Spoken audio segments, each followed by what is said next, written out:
Yeah, that's really interesting. A 90% concentration obviously is a very substantial concentration in one particular asset. So tell us a little bit more about that. We'll get into the report in a few moments. But when you think about this is something that's a longstanding thesis of yours. You mentioned two characteristics specifically, growth and defensibility. What is it about ETH that gives you the sense that the growth and defensibility is there to such a great degree that you'll concentrate at 90% levels in it?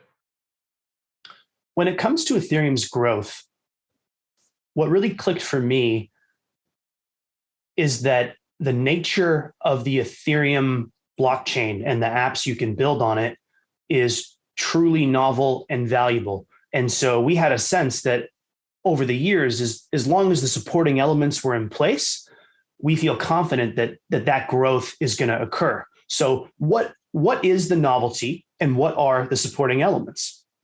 The novelty is that Ethereum as a world computer effectively cannot lie.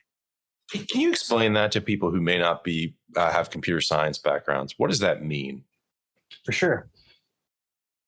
When Satoshi Nakamoto invented Bitcoin, he or they invented a system whereby for the very first time in history, a public network of computers could be trusted even if up to half the participants were malicious or incompetent.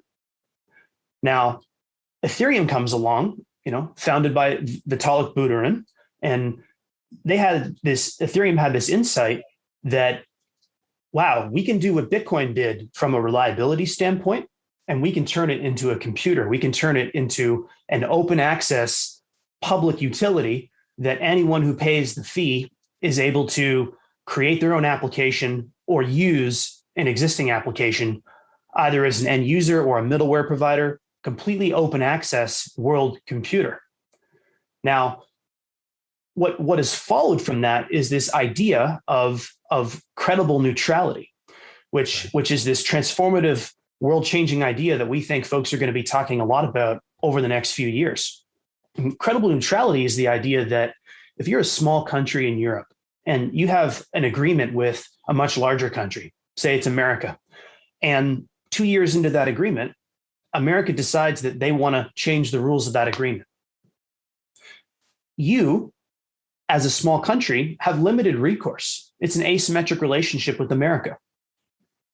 Ethereum offers the promise of changing that because the terms of the agreement can be encoded on the Ethereum blockchain, including, for example, financial recourse, where if certain conditions aren't met, you gain the ability to claim a payment from the counterparty and any other manner of clever recourses and mitigations.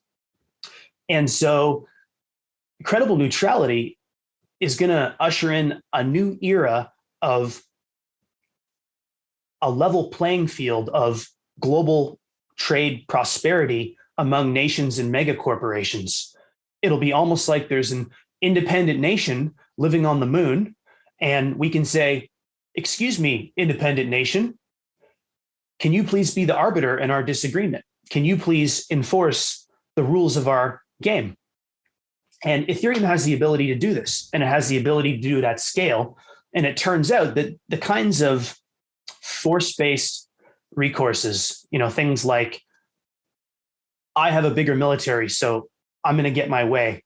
It turns out that the Ethereum blockchain doesn't really have a lot of exposure to that. And so this idea of credible neutrality is going to allow the world's mega corporations and governments to come onto Ethereum and do their business on Ethereum in a way that offers an unparalleled level of transparency, level playing field, as well as novel capabilities that are just straight up better than the current financial system. So an example of those two capabilities would be instant settlement, where when we're on Ethereum and we hop over to uniswap.org, and Uniswap is the most famous crypto app today. And it lets you take one token and swap it for the other token. And when I execute that swap, and I pay a transaction fee to Ethereum that later this year will begin to accrue to the holders of the Ethereum token Ether, that's an instant settlement transaction. There's no T+2 there. That's it. it's done right away. And as a consequence of instant settlement and programmatic finance, it creates a robustness and a almost like a lubrication for the whole system to be kind of faster and tighter. A great example of that is that in a recent crypto drawdown where the prices of popular tokens crashed 50% in a day, the whole Ethereum blockchain was humming with liquidations and adjustments, and none of the major apps broke.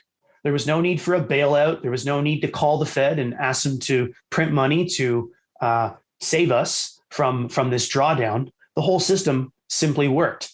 And a lot of us find that deeply appealing, and we think it's the future of finance.